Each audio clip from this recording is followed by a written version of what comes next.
I sent Mr. Richmond a copy of a 2-page unclassified memo and asked him to get the substance of it out to the media. Did you leak other things through Mr. Richmond? Yeah.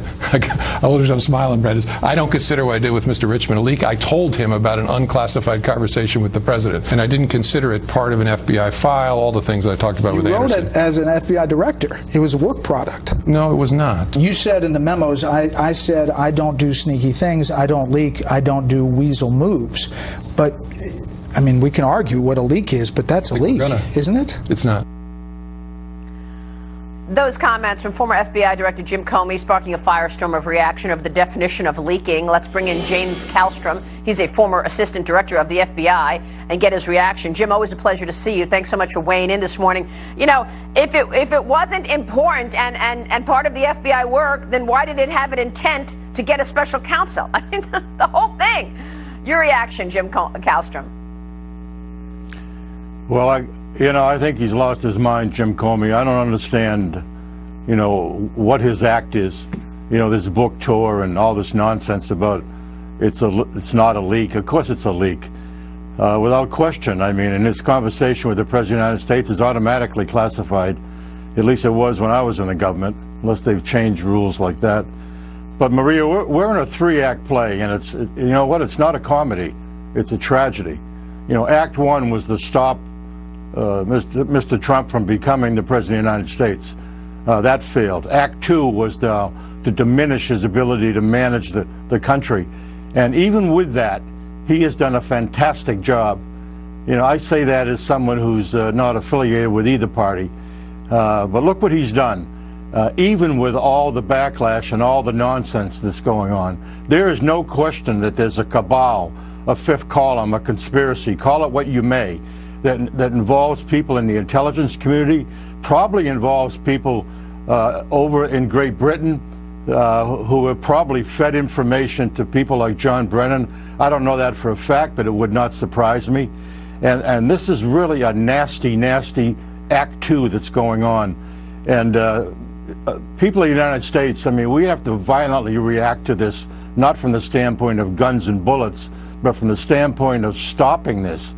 This cannot go on in the United States. This is third world country stuff.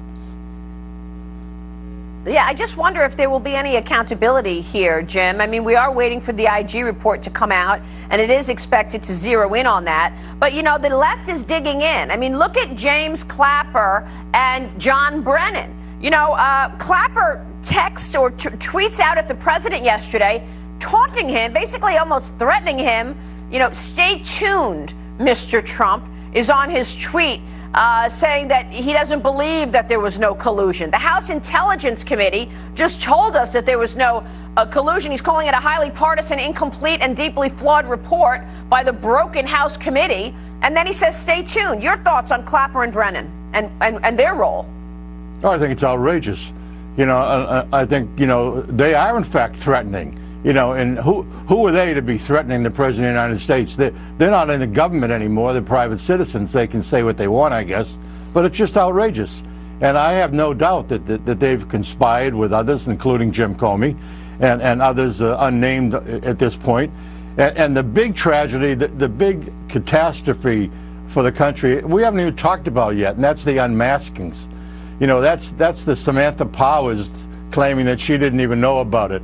That's the John Brennans. That's the people probably at NSA. That's this whole cabal, violating the rights of American citizens. And here we got a Deputy Attorney General that signed a continuation of a Pfizer order that's full of fictitious, bogus information. And he's still the Deputy Attorney General of the United States. I can't figure that one out. And by the way, the Clinton people, whether it's, you mentioned Power, but let's not forget Huma Abedin or Cheryl Mills, they got immunity. Well, the whole thing. Even though they lied. Right. Yeah. Well, that's, that was, that's part of, Act 1, where the FBI just gave a pass to the Clintons and did this outrageous stuff that, like kindergarten investigations, with no subpoenas, no search warrants, no grand jury, no nothing. I mean, it was a sham. It was an absolute total sham. It's horrible.